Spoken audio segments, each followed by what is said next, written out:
मंत्री जी, आज public health और इरिगेशन डिपार्टमेंट और कई डिपार्टमेंट की आप मीटिंग की है। क्या क्या मुद्दों को लेकर आपने आदेश दिए हैं? क्या मकसद था आज की मीटिंग का? आज पहले तो ग्रीवेंसेस कमेटी की मीटिंग थी और उसमें माननीय मंत्री जी राव नरवीर सिंह जी आए हुए। उसमें भी वहाँ चर्चा करी थी।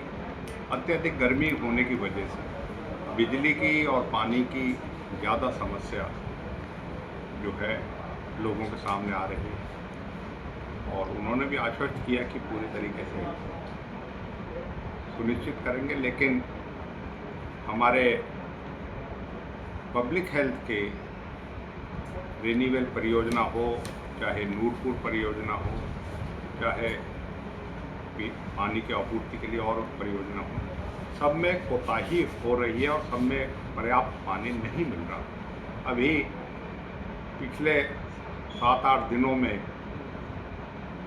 दर्जन से ज़्यादा गांव में एक हफ्ते से पानी नहीं आया। इसी तरीके की जगह जगह से आ रखे थे। तो आज एससी और एक्सीएन की मीटिंग लेके उसमें जिम्मेवारी चिन्हित करी गई कि अभी जल्द से जल्द जो है पानी को पूर्ण करा जाए, क्योंकि अत्यंत गर्मी हो रही है। अभी 23-24 अप्रैल है, लेकिन देख सकते हो 45 डिग्री के करीब के तापमान हो रहा है। और उनका बहाना था कि बिजली की आपूर्ति पूरी नहीं। तो एससी बिजली को भी आज बुलाया था, एक संयुक्त बैठक करी गई और उसमें यही फैसला हुआ कि बिजली की समस्याओं का समाधान होगा। और कई जगह बिजली आपूर्ति की दिक्कत भी थी, तो उसका भी हुआ कि उसमें होगा। क्योंकि जिस तरीके से वाकई में बिजली पानी की समस्या है, लेकिन इस साथ साथ कई गांव हैं जिनमें पानी आज भी भरा हुआ है, कई सालों से भरा हुआ है। उनकी खासतौर पे आखेड़ा हो या इधर हो, तो कई अभी गांव हैं जिनमें पानी की निकासी नहीं हुई है। यानी कि अभी फसल नहीं हुई, अगर अभी भी निकासी नहीं हुई तो अगली फसल भी नहीं होगी। कई बार आप इस मुद्दे को उठा चुके हैं, मौके का दौरा कर चुके हैं, क्या मैं कहेंगे? मौके का दौरा भी करा है, एससी और बड़े बड़े अधिकारियों के भी दौरा करवाए हैं, विधानसभा में भी, और मंत्री को भी लिखित में दिया गया है, मुख्यमंत्री से भी बात करी गई है। लेकिन मैं समझता पिछले 3-4 साल से स्थिति जो है ज्यों की त्यों बनी पड़ी है और हज़ारों एकड़ ज़मीन में किसानों ने 3-4 साल से कोई फसल नहीं ली है। आज हमने एससी इरिगेशन भी थे, मैकेनिकल और इरिगेशन के दूसरे अधिकारी भी थे।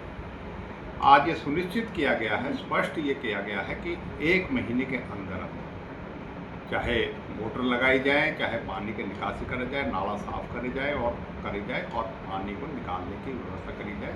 और हमें आश्वस्त किया गया है सुप्रीटेंडेंट इंजीनियर इरिगेशन कि हम इस पर पहले भी कार्रवाई चल रही है और आज कार्रवाई और ज़्यादा करेंगे, क्योंकि गर्मी का मौसम है, हमारे पास है भी 1-1.5 महीने का समय, बरसात से पहले खाली करा दें। तो हमें गांव वाले आज बड़े भारी संख्या में अपनी इरिगेशन की, मतलब सिंचाई की, जल भराव की समस्या को लेकर आखेड़ और आसपास के गांव के आदमी आए हुए थे, जिससे कि उनके सामने जो भी समाधान उनके सलाह मशवरे से लिया गया। और गांव वासियों ने भी पूरा अपनी, क्योंकि बहुत उन्होंने, उनकी पीड़ा भी बहुत है, तो उन्होंने भी पूर्ण तरीके से ये आश्वस्त किया कि हम भी जो होगी अपनी तरफ से पूरा सहयोग करेंगे महकमे का, और जल्द से जल्द इस समस्या का समाधान होना चाहिए। अगर समाधान नहीं हुआ तो पार्टी की तरफ से कोई विधानसभा में तो आने वाले सत्र में विधानसभा में उठाएंगे? तो उठाए जाएंगे, लेकिन हम समझते हैं कि प्रैक्टिकली जो है यही उसका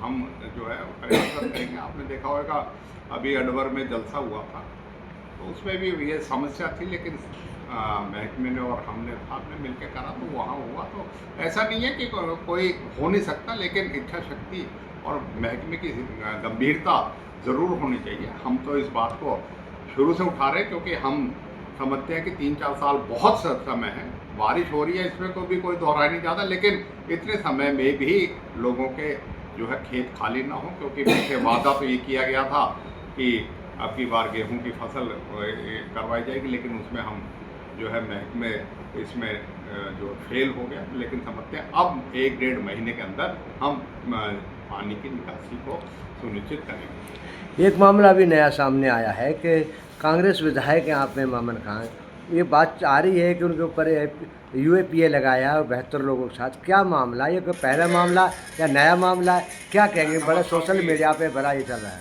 बड़ा दुर्भाग्यपूर्ण घटना थी 31 जुलाई 2023 की, और उसमें जिस तरीके से पुलिस की अपनी विफलता को लोगों के ऊपर और उनके ऊपर करा गया। जो दोषी हैं उनके खिलाफ कार्रवाई करी जाए, लेकिन देखने में आया दोषियों के खिलाफ कार्रवाई ना करके निर्दोषों के खिलाफ पहले भी कार्रवाई अब भी उसमें हो रही है। और जहाँ तक यूएपीए लगाने का मैं समझता हूँ ऐसी कोई मंशा नहीं थी किसी भी मसले की, और हमारा जो विधायक साथी हैं उसका तो किसी तरीके का ना रोल प्रत्यक्ष अप्रत्यक्ष तरीके से कहीं साबित ही नहीं हुआ। तो इसमें मैं समझता हूँ कि ये भारतीय जनता पार्टी नाहक जो है लोगों को परेशान करने के लिए और ख़ासतौर पे विधायक पे दबाव डाल के उनको ऊपर यूएपीए जैसी संगीन धाराएं लगा के परेशान करने की वो कर रही है। और मैं समझता हूँ पहले कई बार कोशिश करी है, अदालत में उसमें करा है, आगे भी अदालत में पूर्ण विश्वास है कि अदालत में होगा। और ये हम जो है यूएपीए गलत है और ऐसी धाराएं और ऐसे वजूहात नहीं थे जो यहाँ इन 4 मुकदमों में इन्होंने यूएपीए जैसी संगीन धाराओं में जो है उनके खिलाफ लगाए हैं। ये मैं समझता हूँ कि ये अदालत में ठहर नहीं पाए।